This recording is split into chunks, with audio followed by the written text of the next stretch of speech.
G75 गौ कथा वाचक भाई संजय जी। देखा ना, सारा भारत घूमता था कथा करने के लिए, प्रवचन देने के लिए। बाबागिरी का धंधा था मेरा, ठीक है। तो प्रवचन देता था घूम घूम के। ये जो मेरा मोबाइल नंबर है ना 9437580589, ये जिसमें बात कर रहा हूं, इसमें लिखो गौ कथा बाय आचार्य संजय, मेरा प्रवचन का सारा वीडियो निकल जाएगा, ठीक है।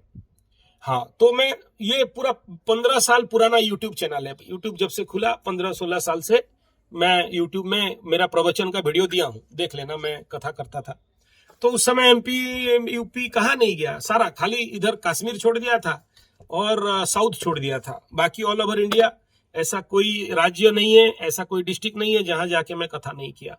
1000 कथाओं का वीडियो वहां पर पड़ा हुआ है गौ कथा के ऊपर, गौ माता का कथा के ऊपर। और गौ माता का कथा के नाम पे तो आज के डेट में मुझे जहन्नुम में बुलाओ, मैं जाने के लिए तैयार होता हूँ। मेरा जिंदगी का एक ही मकसद है, गौ माता का रक्षा, उसके सिवा और कोई मकसद नहीं है। गौ, गच्छ, गाय और जंगल और शिक्षा पद्धति का परिवर्तन, इस क्षेत्र में मुझे कहीं भी कोई भी बुलाए, आचार्य संजय, मैं मतलब दिन का 1 लाख रुपया भी लॉस करके प्रवचन दे, मतलब गौ कथा के लिए जाने के लिए तैयार होता है। ये तो मेरा जीवन का मूल चीज, इसमें मैं पैसा नहीं देखता हूं, ठीक है। कथा के नाम पे मैं पैसा नहीं देखता, क्योंकि लोक कल्याण और गौ माता का रक्षा के आगे क्या पैसा। आज मैं जो कुछ हूं गौ माता के लिए हूं, मेरा इतना बड़ा बड़ा गौशाला चलता है, ठीक है ना।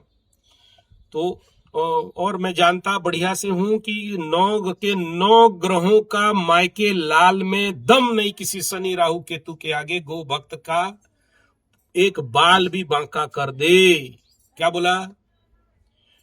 मैं अष्टादश पुराण, चतुर्वेद और जितने भी उपवेद और उपनिषद, इन सबको अध्ययन के उपरांत और 42-43 साल के ज्योतिष जीवन के आधार पर और वास्तु सिद्धांत के आधार पर, न्यूमरोलॉजी सिद्धांत के आधार पर एक ही ब्रह्म उद्घोष कर रहा है ब्राह्मण का बच्चा।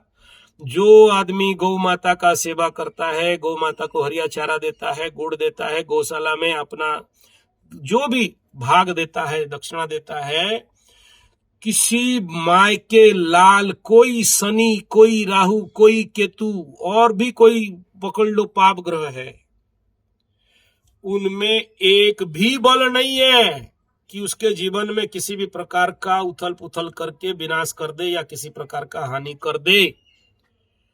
बड़े से बड़े लोगों को मैं देखा हूं जिनका जिंदगी बर्बाद और पस्त है और गौ माता के शरण में आ जाते हैं। सुनो, जेल में घुसा हुआ आदमी भी गौ माता का सेवक बाहर निकल गया, जिसको कि बोल दिया गया था कि कभी नहीं निकल सकता, नॉन अवेलेबल, लाइफ इम्प्रिजमेंट, 20 साल अंदर, निकल गया बाहर, ठीक है।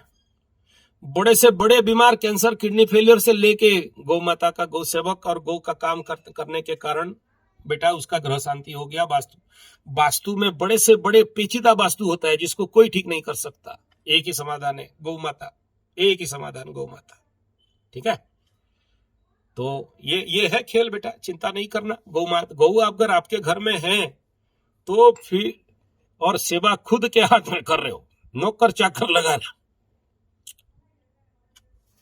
अगर गौ सेवा कर रहे हो, गौ माता का पूंछ पकड़े हो, गौ माता के पास जाते हो, बैठते हो, फिर किसी की कोई नवग्रह अवग्रह का शांति यज्ञ, पूजा पाठ, हवन, कुछ जरूरत नहीं है। सब माप।